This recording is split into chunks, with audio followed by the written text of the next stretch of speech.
More than 14,000 years ആയിട്ട് ഭൂമിയിൽ ഒരാൾ ജീവിക്കുകയാണ്, നമ്മളിൽ ഒരാളായിട്ട്. കേട്ടപ്പോ കൺഫ്യൂഷൻ ആയോ? കൺഫ്യൂഷൻ ആവണ്ട. The man from the earth എന്ന് പറഞ്ഞ സിനിമയിലെ ജോൺ ഓൾമാൻ എന്ന് പറഞ്ഞ ക്യാരക്ടറിനെ പറ്റിയാണ് ഞാനിപ്പോ ഇവിടെ പറഞ്ഞത്. ജോൺ ഒരു യൂണിവേഴ്സിറ്റി പ്രൊഫസറാണ്.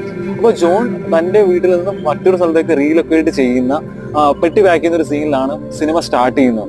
അപ്പോൾ ജോണിന്റെ സഹപ്രവർത്തകർ ജോണിനായിരുന്ന ഒരു ഫെയർവെൽ പാർട്ടി അറേഞ്ച് ചെയ്യാണ്. അപ്പൊ അതിൽ ഒരു ആന്ത്രോപോളജിസ്റ്റ്, ഒരു ആർട്ട് ഹിസ്റ്ററി പ്രൊഫസർ, ഒരു ബയോളജിസ്റ്റ്, പിന്നെ ഒരു തികഞ്ഞ ക്രിസ്ത്യൻ. അപ്പൊ ഇവർ ഈ ഒരു ഫെയർവെൽ പാർട്ടിയിൽ ജോണിനോട് കുറെ ക്വസ്റ്റ്യൻസ് ചോദിക്കുകയാണ്. എന്തുകൊണ്ടാണ് ഈ സഡൻ ഡിപ്പാച്ചർ, എന്താണ് അതിന്റെ റീസൺ എന്ന്. അപ്പൊ ജോൺ അതിനൊക്കെയായിരുന്നു മറുപടി കൊടുക്കുകയാണ്. ഒരു റൂമും കുറെ ചോദ്യങ്ങളും കുറെ ഉത്തരങ്ങളും. സയൻസ് ഫിക്ഷൻ ഡ്രാമ കാറ്റഗറി പെടുത്താവുന്ന the man from the earth എന്ന് പറഞ്ഞ മൂവി തീർച്ചയായിട്ടും നിങ്ങൾക്ക് ഒരു വ്യത്യസ്ത അനുഭവമായിരിക്കും. സോ തീർച്ചയായിട്ടും കണ്ടിരിക്കാം the man from the earth.